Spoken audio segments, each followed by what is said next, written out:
Praise the Lord. खुदावन का शुक्र अदा करते हैं सुंदर समय के लिए कि हम एक बार फिर जहोवा मिनिस्ट्रीज यूके पेज पर लाइव हो सके। और हम स्पेशली धन्यवाद देना चाहेंगे पास्टर कंबोज जी का, जिन्होंने इनविटेशन दिया कि हम इस पेज पर होकर खुदावन की सिताइश करें, उसकी महिमा बढ़ाई करें। हालेलुया। हमारा खुदा वचन कहता है कि वो वायदों का सच्चा है, वो हमारा निगहबान है, प्रोटेक्टर है, गार्डियन है, वो हमें संभालता है, हमेशा उसकी नजरें हम पर होती है। और वचन ये भी बताता है कि वो आसमां से हमें बरकतें देता है। आमीन। उसकी सैंक्चुअरी से हमारी ब्लेसिंग्स आती है, यानी कि उसकी हुजूरी से, उसके प्रेजेंस से। जब उसकी हुजूरी में होते हैं, ऐसा नहीं हो सकता कि खुदावंद हमें ब्लेस ना करे, हमें आशीष ना दे। आमीन। आइए, जब आज की रात हम उसकी हुजूरी में हैं, उसकी सताइश करने को है, उसकी तारीफ बढ़ाई करेंगे, तो खुदावंद से उम्मीद रखिएगा कि वो आज के दिन हमें ब्लेस करेंगे और अपने वचन से हमसे बातचीत करेंगे। आइए मिलकर हम कुछ समय प्रभु की तारीफ करें। हम जो गीत गा रहे कहता है कि हमारा खुदावंद आसमां से वो हमें बरकतें देगा। आमीन। वो आसमां खोल कर अपनी आशीषों को हम तक पहुंचाएगा। आमीन।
सारा मुबारक बरकत बख्शेगा।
नहीं कभी नहीं कभी नहीं कभी नहीं छोड़ेगा, कभी नहीं कभी नहीं कभी नहीं कभी नहीं छोड़ेगा। हालेलुया। हमारा खुदावन वचन कहता है डिट्रोनॉमी 31 उसके 8 में इस प्रकार से लिखा है कि और खुदावन ही तेरे आगे आगे चलेगा, आमीन, वो तेरे साथ रहेगा और ना तुझे धोखा देगा ना छोड़ देगा। इसलिए क्या करना चाहिए, हमें कभी भी डरना नहीं चाहिए, हमें हियाव रखना चाहिए और हमारा दिल कभी भी बेदिल ना होने पाए, आमीन, क्योंकि हमारा खुदावन, हम इस बात की तसल्ली रख सकते हैं, इस बात का विश्वास रख सकते हैं कि हमारा खुदावन हमारे साथ हमेशा होता है, वो कभी धोखा नहीं देता, वो सच्चा खुदा है, वो वादों का सच्चा है, वो हमारा चरवाहा है, बहुत ही अच्छा है, हमसे मोहब्बत करता है, तूफानों में भी साथ है और मैदानों में भी साथ है। हमें सिर्फ उस निशानी की ओर बढ़ते जाना है, क्योंकि खुदावन खुद ही हमारे लिए वचन कहता है, हमारी लड़ाइयों को लड़ता है, आमीन, हालेलुया। तूफानों में साथ है, मैदानों में साथ है, तूफानों में साथ है, मैदानों में साथ है, जंग उसकी वो खुद ही लड़े, निशानों में साथ है, जंग उसकी वो खुद ही लड़े, निशानों में साथ है, न छोड़ेगा न छोड़ेगा न छोड़ेगा न छोड़ेगा, अकेला कभी न छोड़ेगा, न छोड़ेगा न छोड़ेगा न छोड़ेगा, छोड़ेगा अकेला कभी न छोड़ेगा, कभी नहीं कभी नहीं कभी नहीं कभी नहीं छोड़ेगा, कभी नहीं कभी नहीं कभी नहीं कभी नहीं छोड़ेगा। मेरा रहबर है वो, सरताज है वो, मेरा रहबर है वो, सरताज है वो, मेरा मेरा पूछा गढ़ है वो, मेरा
कुछ भी क्यों ना हो जाए, कैसे भी हालात क्यों ना हो, कोई भी तकलीफ या मुसीबत, बीमारी, तंगी हमें अपने खुदा की मोहब्बत से जुदा नहीं कर सकती, ये वचन कहता है।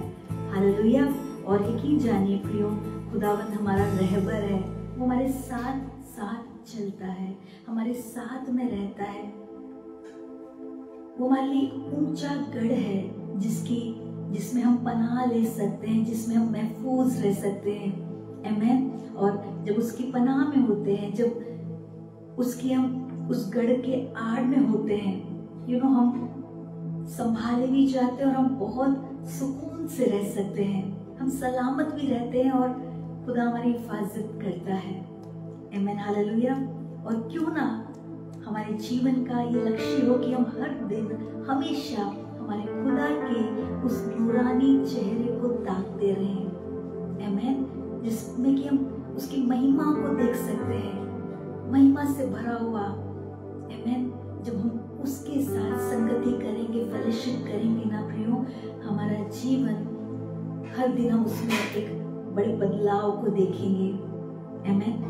हालेलुया। चाहता है कि हमसे बात करे, चाहता है हमें बदले, हमारे जीवन में आशीषें दे, पर जरूरी है कि हम उसकी ओर ताकें। वही हमारी मदद करने वाला है, वही हमारे साथ रहता है, सच्चा है, उसकी मोहब्बत सच्ची है। प्रियो, जब वचन को सुनने को है, अपने आप को तैयार करें कि प्रभु तुमसे बात कर। Hallelujah. Thank you Jesus, thank you Lord.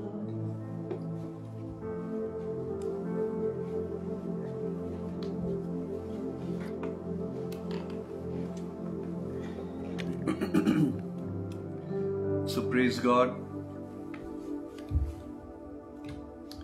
God सबको। और प्रभु का हम धन्यवाद देते हैं इस बहुत ही अच्छे और सुंदर समय के लिए जो उसने मुझे और आपको दिया है। एक बार फिर से पास्टर कंबोज को हम धन्यवाद देते हैं जिन्होंने ये मौका प्रदान किया कि हम यहोवा मिनिस्ट्री के पेज पर आ सके और प्रभु के वचनों को हम बांट सकें। अगर आप अभी तक बैठे हैं, निवेदन है कि 20 मिनट तक और बैठे रहें, क्योंकि मेरा विश्वास है कि प्रभु का जो वचन है वो जीवित है और हम सबसे बात कर सकता है। बिना समय को गवाए हम डायरेक्ट वचन में जाते हैं। मेरे साथ अगर आपके पास बाइबल है, आप अपनी बाइबल को खोलें और भजन संहिता 131 साम्स 131 उसकी दूसरी आयत को हम पढ़ेंगे, जहां पर ऐसा लिखा है, निश्चय मैंने अपने मन को शांत और चुप कर दिया है, जैसा दूध छुड़ाया हुआ लड़का अपनी मां की गोद में रहता है, वैसे ही दूध छुड़ाए हुए लड़के के समान मेरा मन भी रहता है। तीसरी आयत में लिखा है, हे इज़राइल, अब से लेकर सदा सर्वदा यहोवा ही पर आशा लगाए रह। ओके, अब जिस हिस्से की तरफ मैं चाहता हूं कि आप गौर फरमाएं, वो है कि मेरा मन दूध छुड़ाए हुए लड़के के समान है। हालेलुया। इंग्लिश में लिखा है दैट वीन्ड सोल, मेरा जो मन है ऐसा लगता है जैसे उसे दूध से अलग कर दिया गया है। आखिर में अगर सवाल उठता है कि ये वीन्ड सोल या दूध छुड़ाया हुआ मन जो है वो कैसा है। जब कभी भी एक बच्चे का जन्म होता है तो उसको कुछ समझ नहीं रहती है, ना तो वो बोल सकता है, ना वो उठ करके बैठ सकता है, ना तो वो फ्रिज खोल करके खाने की चीज निकाल सकता है, ना पानी पी सकता है। अपने हिसाब से वो कुछ नहीं कर सकता। पर जैसे ही इस बच्चे को अपने माँ के हाथ में सौंप दिया जाता है तो माँ जो है उस बच्चे को अपने बहुत नजदीकी चिपटाए हुए रखती है और उसको जब वो बात भी करेगी तो बहुत प्यार से बात करेगी और उसको बहुत जेंटली उसको छुएगी, है ना। और जब अगर एक बच्चा अपने कपड़े को गंदा भी कर देता है तो भी वो गुस्से से डांट करके उस बच्चे को अलग नहीं रखती, परंतु बड़े प्यार से उसके कपड़ों को वो चेंज करती है। पर सबसे महत्वपूर्ण बात यह है कि जब जो बच्चा है वो भूख के मारे जब रोता है, तब उसकी मां को मालूम है कि उसको क्या करना है ना। वो अपने बच्चे को तुरंत उस दूध को पिला करके उसको शांत करती है। एक बार जब बच्चा दूध पी लेता है, तब मेरे हिसाब से वो सबसे सेटिस्फाइड हो जाता है और हो सकता है कि वो वापस से अपनी नींद में वापस चले जाए। ओके, सो ये जो प्रोसेस है ये लगभग 1 साल तक चलता है और हमेशा जो बच्चा है वो अपने माँ की गोद में रहता है। और जब कभी भी बच्चे को दिक्कत आती है या जब कभी भी उसे भूख लगती है, उसको मालूम है कि उसकी जो माँ है उसको उसके भूख के लिए जो प्रबंध करना है वो करेगी। पर जैसे ही लगभग 1 साल बीत जाता है तो बच्चे के मुंह में दांत आना शुरू हो जाते हैं। वो साइज में बहुत बढ़ जाता है। अब उसकी मां को इस बच्चे को कंटिन्यूअसली उठा के रख पाना थोड़ा मुश्किल हो जाता है और उसको कमर के अंदर दर्द होना शुरू हो जाता है। और अब धीरे धीरे क्योंकि उसकी साइज बढ़ गई है, उसकी एपेटाइट बढ़ गई है, उसके खाने की क्षमता बढ़ गई है, तो अब उसे दूध का जो फीड मिल रहा है वो उसके लिए काफी नहीं है ना। और अब जो माँ है वो और कुछ सेमी सॉलिड फूड को लेकर के वो अपने बच्चे को अब वो देना शुरू करती है। बच्चे को मालूम नहीं है कि क्या बदल रहा है ना, परंतु वो हमेशा की तरह ये एक्सपेक्ट करता है कि उसकी जो माँ है उसको वो दूध पिलाएगी। पर अब जो माँ है उसको गले से लगाने की बजाय उसको एक कुर्सी पर बैठा देती है और दूध पिलाने की बजाय उसको अब चम्मच से वो कुछ खिलाना शुरू कर देती है। और जो बच्चा है उसको वो पसंद नहीं है, बच्चे को पसंद नहीं है कि भाई मुझे तो जो मेरी डाइट है वही मुझे पसंद है। परंतु माँ जो है अब उसने अपने मन को थोड़ा कट्ठा कर लिया है, कठोर कर लिया है और जैसा बच्चा चाहता है वैसा नहीं करती है, परंतु जो वो चाहती है वो उस बच्चे के साथ करती है। बड़े प्यार से अपने बच्चे से कहती है कि नहीं बेटा, अब ये नहीं चलेगा, अब तुझे सेमी सॉलिड फूड को खाना पड़ेगा। बच्चे के लिए ये जो बदलाव है बड़ा मुश्किल है, उसको एडजस्ट करने में बड़ी दिक्कत होती है। पर बच्चे की मां को मालूम है कि जो ये बदलाव हो रहा है वो इस बच्चे की भलाई के लिए है। हालेलुया। और एक ऐसा स्तर है, एक ऐसी स्टेज है जो बच्चे के लिए अब बदल रही है। और जब बच्चे के लिए ये बदल रही है तो उसके लिए डिफिकल्ट हो सकता है, परंतु ये उसकी भलाई के लिए है। हालेलुया। जिस सेटअप पर जिस सिस्टम के ऊपर ये बच्चा डिपेंडेंट था, ये सेटअप अचानक से मां ने हटा लिया है।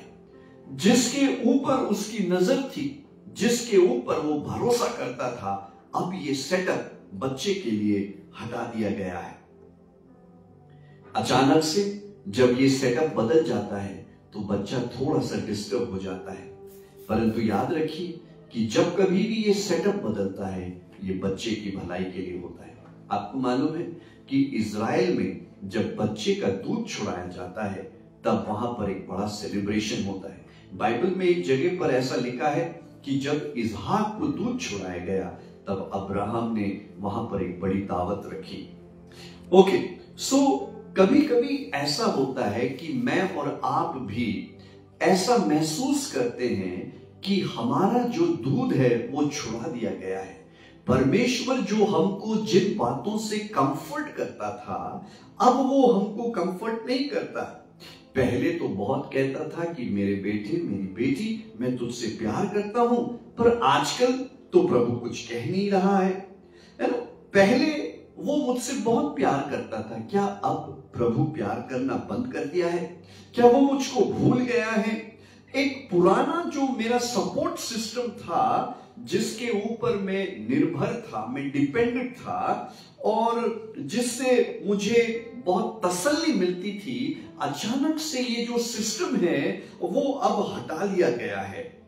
हालेलुया। परंतु मेरे प्रियो, परमेश्वर मुझसे और आपसे ये कह रहा है कि ये जो बदलाव है, ये जो माहौल में बदलाव हो रहा है, जो पुराने सिस्टम को तोड़ा जा रहा है और एक नए अदृश्य सिस्टम को वहां पर खड़ा कर दिया जा रहा है, मेरे प्रियो, ये हमारे बेहतरी के लिए, ये हमारे भलाई के लिए है। अगर हम पुराने सिस्टम के ऊपर निर्भर रहेंगे तो कभी भी हम उस नए सिस्टम में काम नहीं कर पाएंगे। मेरे प्रियो, हो सकता है कि आपकी लाइफ में जो मौसम है वो बदल रहा है, सिस्टम जो है बदल रहे हैं, पुराने लोग, पुरानी बातें, पुरानी चीजें, सब कुछ बदल रहा है। हो सकता है कि आप अपने आप को एक नए माहौल में देख रहे हैं, परंतु विश्वास करिए ये आपकी भलाई के लिए है, क्योंकि परमेश्वर बिहाइंड द सीन आपके लिए काम कर रहा है, आपके लिए एक ऐसे सिस्टम को रख रहा है जो आने वाले समय में आपकी मददगार करके वो साबित होंगे। हालेलुया। पुराने सिस्टम्स पर भरोसा करना अब बंद करो। Hallelujah, hallelujah. अपने प्राण से कहो यहोवा पर भरोसा रख। दाऊद जब एक बदलाव को देखता है तो वो कहता है यहोवा पर भरोसा रख। अभी जो हमने आयत पढ़ी भजन संहिता में से 131 उसकी 2 और उसकी नेक्स्ट आयत में वो कहता है कि हे इज़राइल तू यहोवा पर भरोसा रख। हालेलुया। मां का जो दूध था वो एक थोड़े से छोटे से समय के लिए था। वो बच्चा अपनी जिंदगी भर मां के दूध के ऊपर आश्रित नहीं हो सकता। हालेलुया। उसके जीवन में बदलाव आएंगे, उसके जीवन में बढ़ोतरी आएगी। हो सकता है कि आप परमेश्वर के हाथ को आप देख नहीं पा रहे हो, परंतु ये जो बदलाव हो रहा है वो परमेश्वर मेरे और आपके लिए एक सेटअप को खड़ा कर रहा है जो हमें अपने नेक्स्ट सीजन में हमें मदद करेगा।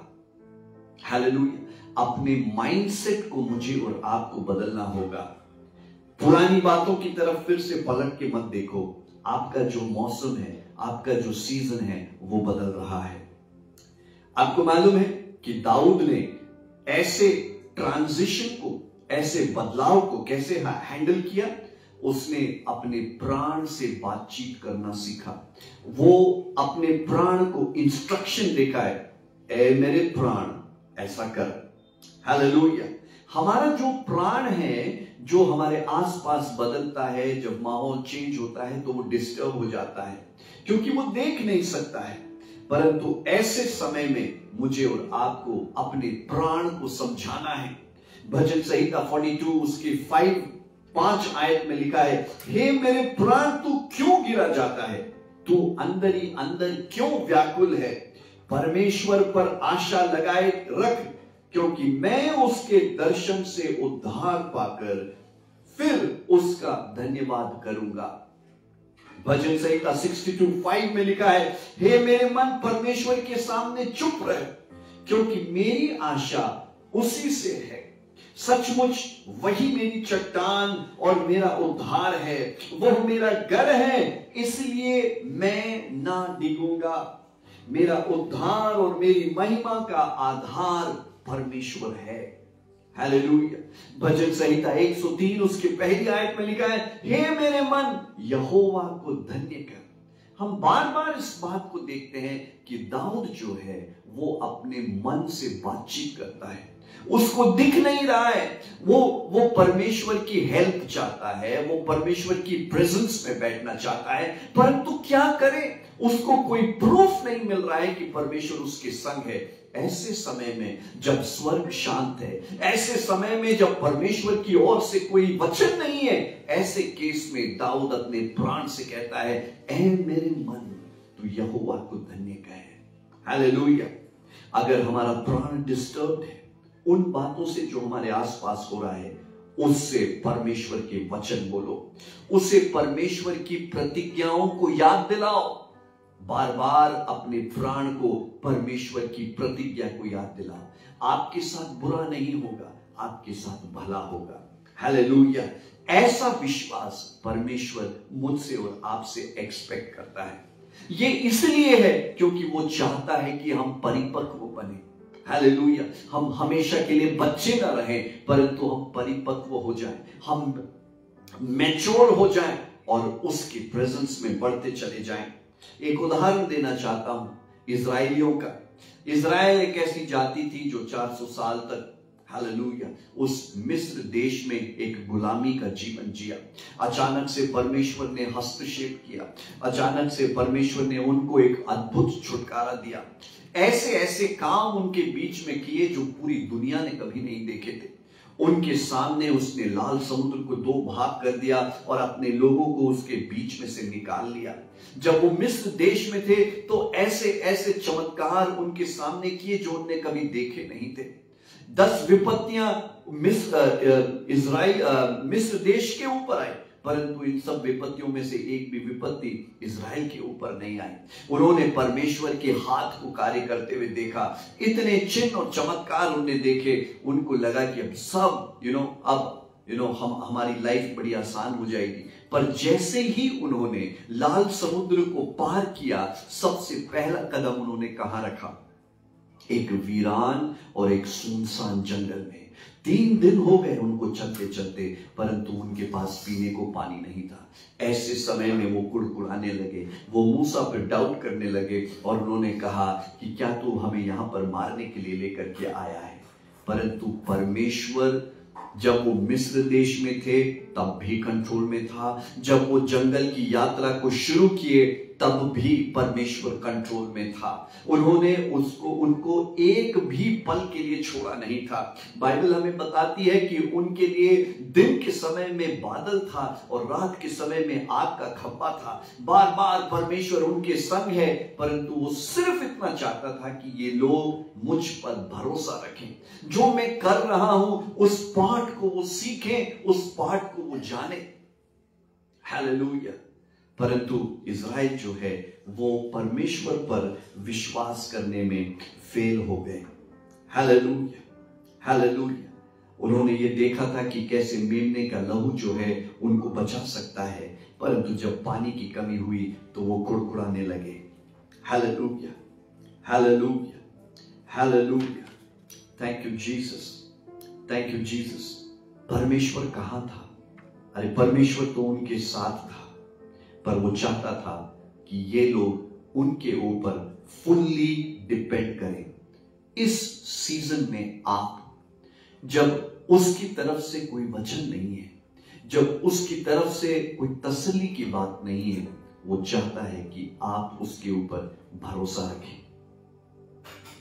आपको शायद दिखता नहीं, परंतु वो जो बादल है और जो आग का खंभा है आपके आगे आगे चल रहा है। और यही जो बादल और आग का खंभा आपको आपके अगले स्टेज में, आपको आपकी अगले चरण में लेकर के जाएगा। हालेलुया। आप जो बदलाव देख रहे हो, जो आंधी तूफान देख रहे हो, उससे विचलित मत होना। परमेश्वर ने कभी नहीं छोड़ा है और आगे भी नहीं छोड़े। हम एक गीत को गा रहे थे कि कभी नहीं, कभी नहीं, कभी नहीं छोड़ेगा। इस बात से अपने आप को इनकरेज करें। जो बदलाव हो रहा है वो हमारी भलाई के लिए है और परमेश्वर आज भी आपके लाइफ के ऊपर कंट्रोल रखता है। जो कमी और घटी आप देख रहे हो, उसको देख करके परमेश्वर पर भरोसा रखना बंद मत करना। परमेश्वर के ऊपर भरोसा रखना।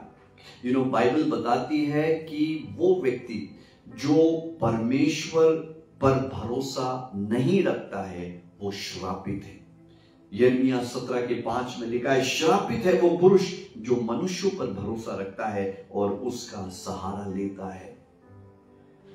परमेश्वर पर भरोसा रखना एक बड़े आनंद की और आशीष की बात है। एक जगह कहता है कि जो परमेश्वर पर भरोसा रखता है वो धन्य है, वो ब्लेस्ड है। जो परमेश्वर पर भरोसा रखता है, परमेश्वर उनकी रक्षा करता है, उसको कभी नहीं छोड़ेगा, वो कभी लज्जित नहीं होंगे। और मेरे मन को परमेश्वर पर भरोसा रखने से सहायता मिलती है, बड़ी भलाई होती है। वो व्यक्ति जो परमेश्वर पर भरोसा रखता है वो उसकी करुणा से घिरा रहेगा। वचन ये भी कहता है, अपने मार्ग की चिंता यहोवा पर छोड़ दे, उस पर भरोसा रख, वही पूरी करेगा। हालेलुया। एक आखिरी उदाहरण बोल करके हम समाप्ति की ओर जाएंगे। एक घटना है जब चेले जो है उनको परमेश्वर कहता है, आओ हम उस पार चलें, झील के उस पार चलें। चेले कहते हैं ठीक है। वो नाव में बैठ जाते हैं और अपनी यात्रा को आरंभ करते हैं। जब वो यात्रा शुरू होती है तो यीशु मसीह पीछे जाकर के सो जाते हैं नाव में। अचानक से वहां पर आंधी तूफान उठता है और चेले घबरा जाते हैं, उनको लगता है कि वो मरने वाले हैं। तब वो यीशु मसीह के पास जाते हैं, उसको जगाते हैं और कहते हैं कि प्रभु उठिए, क्या आपको हमारी चिंता नहीं? यीशु मसीह उस आंधी तूफान लहरों को डांटते हैं, इमीडिएटली सब कुछ शांत हो जाता है और वो एक सवाल पूछते हैं, तुम्हारा विश्वास कहां है? हालेलुया। तुम्हारा विश्वास कहां है? अब इस एपिसोड से हमें कुछ सीखने को मिलता है और वो ये है, ये परमेश्वर का आइडिया था कि चेले एक जगह से दूसरी जगह पर जाएं। हालेलुया। ये उनका आइडिया नहीं था, परमेश्वर ने कहा था, यीशु मसीह ने कहा था, तुम इधर से उधर जाओ। हालेलुया। अब संभालने की जो जिम्मेदारी थी वो यीशु मसीह की थी, उन्होंने आज्ञा मानी।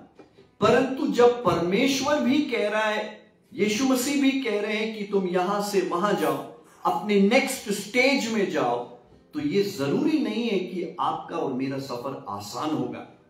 अगर चेलों के रास्ते में तूफान उठ सकता है तो आपके रास्ते में भी आंधी तूफान आ सकते हैं। ऐसी बड़ी बड़ी लहरें आ सकती हैं जिससे आपको लगेगा कि मेरी जो नैया है वो डूब जाएगी। परंतु मेरे प्रियो, यदि उसने कहा है कि तुम यहां से वहां जाओ तो संभालने की जिम्मेदारी भी उसकी है।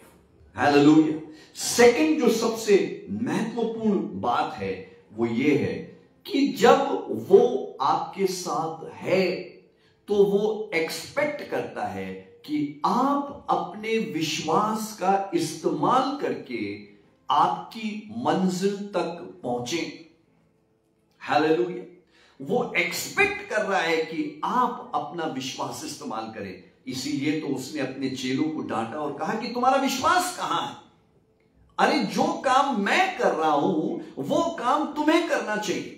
तुम्हारे पास विश्वास होना चाहिए कि यदि मैं तुम्हारी नाव में हूं तो ये लहरें और ये तूफान तुम्हारा कुछ नहीं बिगाड़ सकते।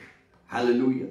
उसी तरीके से आज भी परमेश्वर एक्सपेक्ट कर रहा है कि ये जो कठिन परिस्थितियों में से होकर के आप गुजर रहे हो, इस परिस्थिति को आप विश्वास से पार करें। हालेलुया। मेरे प्रियो, उन तूफानों को, उन लहरों को देख करके घबरा मत जाना, परंतु विश्वास से इन तूफानों को पार करो। वो एक्सपेक्ट कर रहा है। हालेलुया। जो तूफानों को शांत कर सकता है वो आपकी नैया में सवार है। मत डरिए, अपने अधिकार का इस्तेमाल करिए और उस तूफान से कहें, ऐ तूफान थम जा। मैं तुझे हुक्म देता हूं यीशु मसीह के नाम से, ऐ तूफान तू थम जा। आज आपने कौन सी ऐसी खबर सुनी है जिसने आपको डिस्टर्ब करके रख दिया है? डॉक्टर ने आपको क्या कहा है? आपकी परिस्थितियां आप क्या कह रही है? आपसे ये कह रही है कि हम अब तुझे बर्बाद कर देंगे, तेरा अब इस परिस्थिति से उठना असंभव है, परंतु यीशु मसीह ये एक्सपेक्ट कर रहा है कि आप खड़े हो और अपने विश्वास का इस्तेमाल करें और इस यात्रा में आप उस पार पहुंचे, सफलता के उस साइड में आप पहुंचे जहां पर यीशु मसीह की महिमा होगी। और ये काम सिर्फ आप कर सकते हैं। अपना विश्वास उठाइए और इस कार्य को पूरा करें। Hallelujah, hallelujah, hallelujah. कई मेरे प्रिय लोग, आप लोग उस बदलाव के दौर में हैं। आपने बहुत समय एक ही जगह पर समय बिताया है। मैं जियोग्राफिकल तरीके की बात नहीं कर रहा हूं कि आज आप दिल्ली में हैं तो कल आप कलकत्ता पहुंच जाए, मैं उसकी बात नहीं कर रहा हूं, पर आत्मिक रीति से आपने बहुत समय एक ही जगह पर गुजारा है। अब समय आ गया है कि आप अपने अगले चरण में जाएं। अब समय आ गया है कि आप अपने अगले स्टेप में जाएं। परमेश्वर आपको अपनी नेक्स्ट मंजिल तक पहुंचाना चाहता है। पुरानी बातों को पीछे देखना छोड़ दीजिए, पुरानी चीजों को देखना छोड़ दीजिए, जिनके ऊपर आप भरोसा करते थे और वो आपको छोड़ के चले गए। जस्ट फॉरगेट, आप आगे की तरफ देखें, क्योंकि आपका प्रभु आपके संग है। Hallelujah, hallelujah. आप जो पुराना सेटअप परमेश्वर तोड़ रहा है, हटा रहा है, उस सेटअप को वापस मत ढूंढो, आगे बढ़ो। परमेश्वर आपके लिए एक नया सेटअप तैयार कर रहा है। आइए हम प्रार्थना करें, 2 मिनट के लिए प्रार्थना करें। मेरे प्रियो, कोई सी भी खबर सुन करके, कोई सी भी तूफानी लहरों को देख करके आप व्याकुल मत हो जाइए व्याकुल, क्योंकि जिस व्यक्ति ने आपसे कहा है कि तुम अगले स्टेप में जा, वो तेरे साथ है। उसने कभी छोड़ा नहीं है और ना कभी वो छोड़ेगा।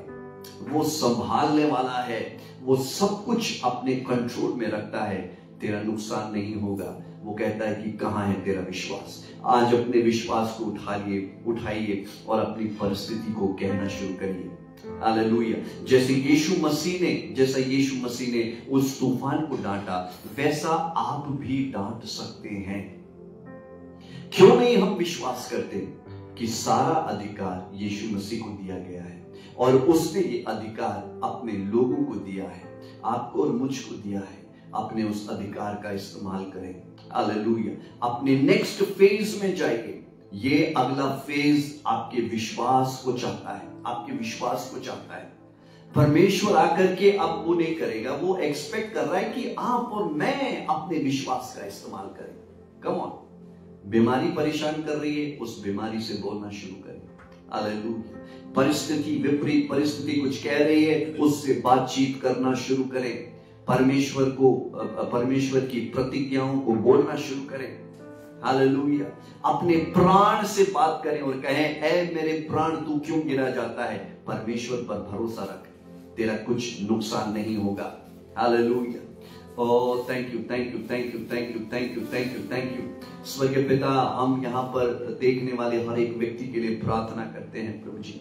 हर एक व्यक्ति प्रभु जो एक बदलाव के सीजन में से होकर के जा रहा है प्रभु, जिसको अभी तक स्वर्ग से कुछ सुनाई नहीं दे रहा है, कोई तसल्ली की बातें नहीं सुनाई दे रही है प्रभु, इस समय हमारी प्रार्थना है कि होली स्पिरिट प्रभु उसके हृदय में एक स्वीट सा विस्पर करे प्रभु, ताकि वो तसल्ली से भर जाए प्रभु जी। प्रभु इस बात का एहसास आ जाए लोगों के दिलों में कि परमेश्वर कंट्रोल में है और कोई तूफान और कोई लहरें उनकी नैया को पलट नहीं सकती प्रभु। और प्रभु हमारे विश्वास को ऐसा उभार कि हम प्रभु इस तूफानी झील को पार करके अपने मंजिल तक पहुंच सके प्रभु। हालेलुया। कोई भी निराश, हताश और परेशान ना होने पाए प्रभु। आने वाले दिनों में तेरे लोग अच्छी खबर को सुने प्रभु, और प्रभु उनको तसल्ली के वचन सुनाई दे प्रभु। उनके लिए आगे का जो सफर है आसान हो जाए प्रभु। तेरी प्रेजेंस उनको संभाले, तेरी प्रेजेंस उनको ले चले प्रभु। तू उन्हें प्रभु संभाल।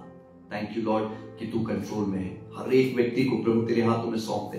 यीशु मसीह के नाम से हर तूफान थम जाए, हर ऊंची ऊंची लहरें शांत हो जाए, और प्रभु एक बड़ी शांति तेरे प्रिय लोग अनुभव करें। एक बार फिर से हम यहोवा मिनिस्ट्री प्रेज को प्रभु आपके हाथों में सौंपते हैं, धन्यवाद देते हैं। पास्टर जी के लिए प्रार्थना करते हैं, उनको प्रभु हेल्थ दें, और प्रभु ब्लेस करें प्रभु, उनके इस एफर्ट को आप ब्लेस करें प्रभु। यीशु मसीह के नाम से ये पेज कईयों के लिए आशीष का कारण बन जाए प्रभु, कई कम्युनिटीज के लिए एक आशीष का कारण बन जाए प्रभु। हालेलुया। हम सब प्रभु तेरी प्रेजेंस में सुरक्षित रहें। आदर महिमा सब कुछ आपको देते हैं। विनती को प्रभु यीशु मसीह के नाम में मांगते हैं, सुनिए और कबूल करें पिता, आमीन। सबको जय मसीह की। God bless you.